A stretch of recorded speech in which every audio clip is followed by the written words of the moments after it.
ओम नमः शिवाय। राधे राधे। आइए सुनते हैं मंगला गौरी व्रत कथा। ईश्वर बोले, हे सनत कुमार, अब मैं अति उत्तम भौम व्रत का वर्णन करूंगा, जिसके अनुष्ठान करने मात्र से वैधव्य नहीं होता है। विवाह होने के पश्चात 5 वर्षों तक यह व्रत करना चाहिए। इसका नाम मंगला गौरी व्रत है। यह पापों का नाश करने वाला है। विवाह के पश्चात प्रथम श्रावण शुक्ल पक्ष में पहले मंगलवार को यह व्रत आरंभ करना चाहिए। केले के खंभों से सुशोभित एक पुष्पमंडल बनाना चाहिए और उसे अनेक प्रकार के फलों तथा रेशमी वस्त्रों से सजाना चाहिए। उस मंडप में अपने सामर्थ्य के अनुसार देवी की सुवर्णमयी अथवा अन्य धातु की बनी प्रतिमा स्थापित करनी चाहिए। उस प्रतिमा को 16 उपचारों से, 16 दुर्वा दलों से, 16 चावलों से तथा 16 चने की दालों से मंगला गौरी नामक देवी की पूजा अर्चना करनी चाहिए और 16 बत्तियों से 16 दीप जलाने चाहिए। दही तथा भात का नैवेद्य भक्ति पूर्वक अर्पित करना चाहिए। देवी के पास ही पत्थर की सिल तथा लोढ़ा स्थापित करना चाहिए। 5 वर्ष तक इस प्रकार से करने के पश्चात उद्यापन करना चाहिए। माता को वायन प्रदान करना चाहिए, जिसकी विधि आप सुनिए। अपने सामर्थ्य अनुसार एक पल ब्राह्मण सुवर्ण की अथवा उसके आधे प्रमाण की अथवा उससे भी आधे प्रमाण की मंगला गौरी की प्रतिमा निर्मित करनी चाहिए। अपनी शक्ति के अनुसार स्वर्ण आदि के बने तंडुल पूरित पात्र पर वस्त्र तथा रमणीय कंचु की ओढ़नी रखकर उन दोनों के ऊपर देवी की प्रतिमा स्थापित करनी चाहिए। पास में चांदी से निर्मित सील तथा लोढ़ा रखकर माता को वायन प्रदान करना चाहिए। इसके बाद 16 सुवासिनियों को प्रयत्नपूर्वक भोजन कराना चाहिए। हे विप्र, इस विधि से व्रत करने पर 7 जन्मों तक सौभाग्य बना रहता है और पुत्र पौत्र आदि के साथ संपदा विद्यमान रहती है। सनत कुमार बोले, सर्वप्रथम इस व्रत को किसने किया था और किसको इसका फल प्राप्त हुआ?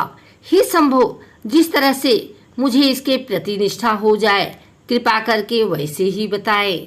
ईश्वर बोले, हे सनत कुमार, पूर्व काल में कुरु देश में श्रुत कीर्ति नामक एक विद्यमान कीर्तिशाली शत्रुओं का नाश करने वाला 64 कलाओं का ज्ञाता तथा धनुर्विद्या में कुशल राजा हुआ था। पुत्र के अतिरिक्त अन्य सभी चीजें उस राजा के पास थी।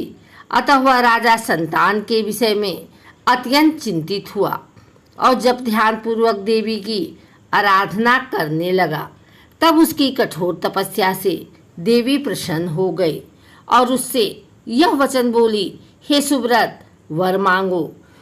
श्रुत कीर्ति बोला, हे देवी, यदि आप मुझ पर प्रसन्न हैं तो मुझे सुंदर पुत्र दीजिए। हे देवी, आपकी कृपा से अन्य किसी भी वस्तु का अभाव नहीं है।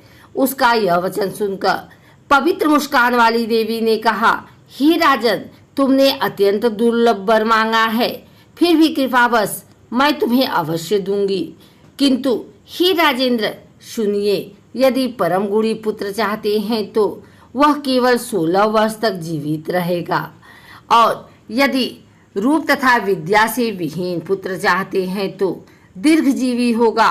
देवी का यह वचन सुनकर राजा चिंतित हो उठा और पुनः अपनी पत्नी से परामर्श करके उसने गुणवान तथा सभी शुभ लक्षणों से संपन्न 16 वर्ष की आयु वाला पुत्र मांगा।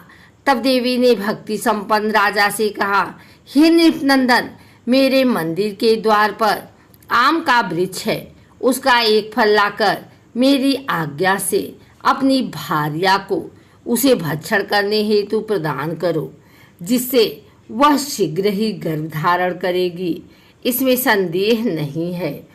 प्रसन्न होकर राजा ने वैसा ही किया और उसकी पत्नी ने गर्भ धारण कर लिया। 10वें महीने में उसने देवतुल्य सुंदर पुत्र को जन्म दिया। तब हर्ष तथा शोक से युक्त राजा ने बालक का जातकर्म आदि संस्कार किया और शिव का स्मरण करते हुए उसका नाम चिरायु रखा।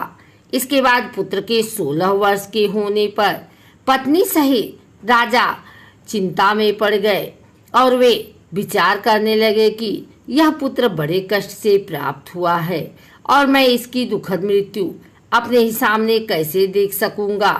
विचार करके राजा ने पुत्र को उसके मामा के साथ काशी भेज दिया। प्रस्थान के समय राजा की पत्नी ने अपने भाई से कहा कि कार्पटिक का वेश धारण करके आप मेरे पुत्र को काशी ले जाइए।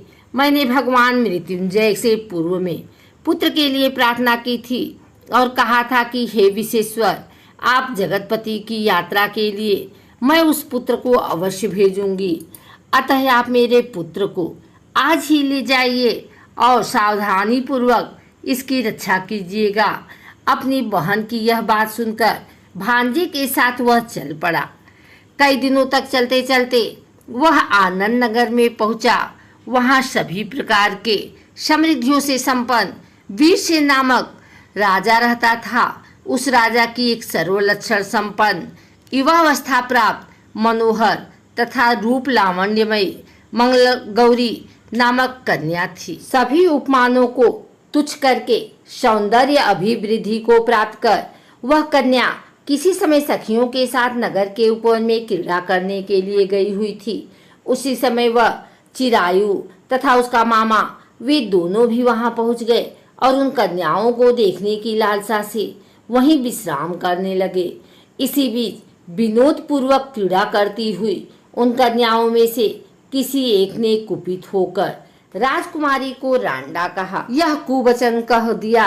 तब उस अशुभ वचन को सुनकर राजकुमारी ने कहा, तुम अनुचित बात क्यों बोल रही हो? मेरे कुल में तो इस प्रकार की कोई नहीं है। मंगला गौरी की कृपा से तथा उनके व्रत के प्रभाव से विवाह के समय जिसके सर पर मेरे हाथ से अक्षत पड़ेंगे, हे सखी, वह यदि अल्पायु वाला होगा तो भी चिरंजीवी हो जाएगा। इसके बाद वह सभी कन्याएं अपने अपने घर चली गई। उसी दिन राजकुमारी का विवाह था। वह ब्राह्मण देश के दृढ़धर्मा नामक राजा के सुकेतु नाम वाले पुत्र के साथ उसका विवाह निश्चित किया गया था।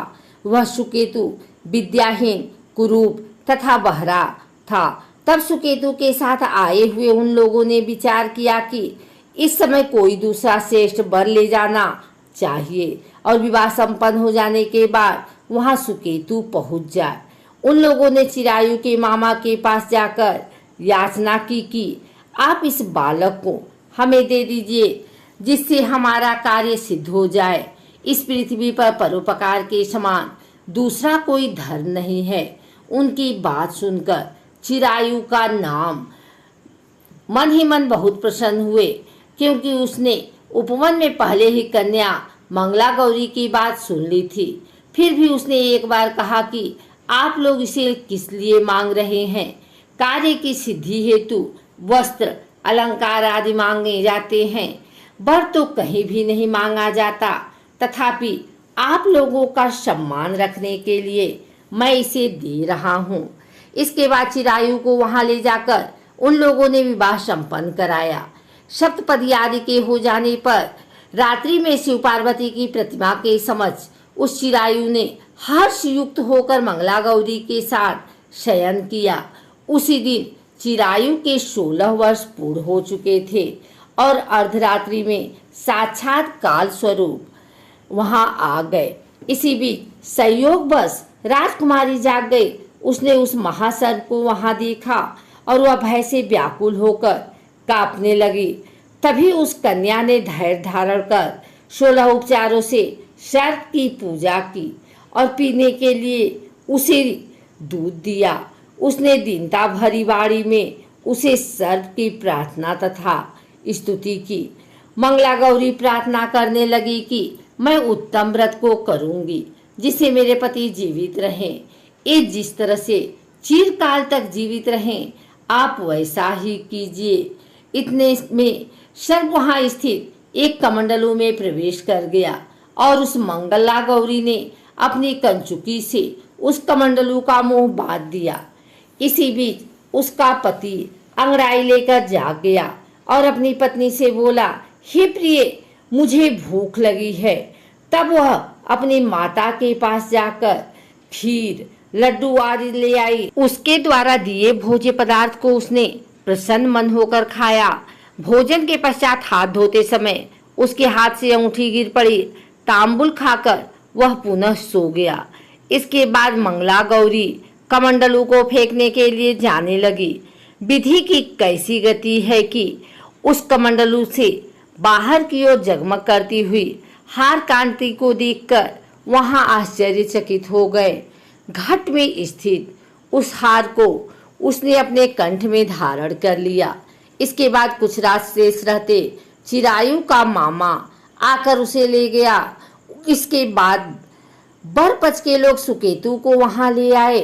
उसे देख मंगला गौरी ने कहा कि यह मेरा पति नहीं है। तब उन सभी ने उससे कहा, हे शुभे, तुम यह क्या बोल रही हो? यहाँ तुम्हारा कोई परिचायक हो तो उसे हम लोगों को बताओ। मंगला गौरी बोली, जिसने रात्रि में 9 रत्नों में बानी अंगूठी दी है, उसकी अंगुली में इसे डालकर परिचायक निशानी देख लें।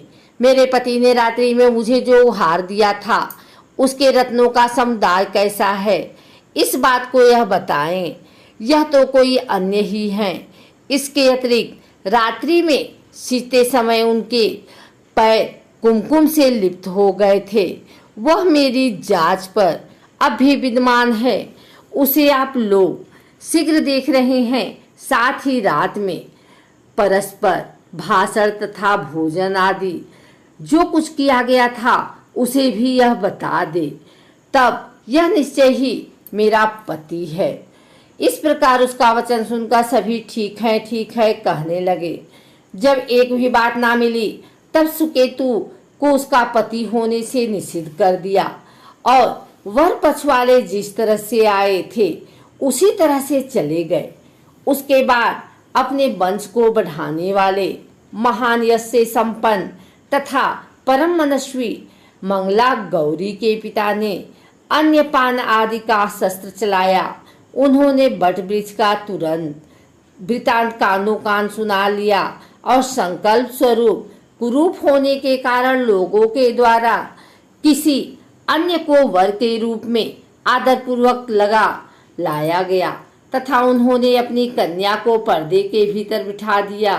उसके बाद 1 वर्ष बीतने पर यात्रा करने चिरायु अपने मामा के साथ यहाँ देखने आया कि विवाह के बाद वहाँ क्या हुआ। तब उसे गवाच के भीतर से देखकर यह मंगला गौरी अत्यंत प्रसन्न हुई और माता पिता से बोली कि मेरे पति आ गए हैं। राजा ने अपने गुरुजनों को बुलाकर पूर्व में कहे गए सभी परिचायकों को निशानी को देखकर मंद मुस्कान वाली अपनी कन्या चिरायु को सौंप दी। राजा ने शिष्ट जनों को साथ लेकर विवाह का उत्सव मनाया। इसके बाद राजा वीरसेन ने वस्त्र आभूषण आदि सेना, घोड़े, रथ और अन्य भी बहुत सी सामग्रियां देकर उन्हें विदा किया। उसके बाद कुल को आनंदित करने वाला वह चिरायु पत्नी तथा मामा के साथ लेकर सेना के साथ अपने नगर पहुंचा। लोगों के मुख से उसे आया हुआ सुनकर उसके माता पिता को विश्वास नहीं हुआ। उन्होंने सोचा कि प्रारब्ध अन्यथा कैसा हो सकता है। इतने में वह अपने माता पिता के पास आ गया और स्नेह से परिपूर्ण हो चिरायु भक्तिपूर्वक उनके चरणों में गिर पड़ा। तब अपने पुत्र का मस्तक सूंघकर उन दोनों ने परम आनंद प्राप्त किया। पुत्र वधू मंगला गौरी ने भी सास ससुर को प्रणाम किया। तब सास उसे अपनी गोद में बिठाकर वृतांत शीघ्रतापूर्वक पूछने लगी। हे महामुने, तब पुत्र वधू ने भी मंगला गौरी के उत्तम व्रत महात्म्य तथा जो कुछ घटित हुआ था वह सब वृतांत बताया। हे सनत कुमार, मैंने आपसे इस मंगला गौरी व्रत का वर्णन नहीं किया है।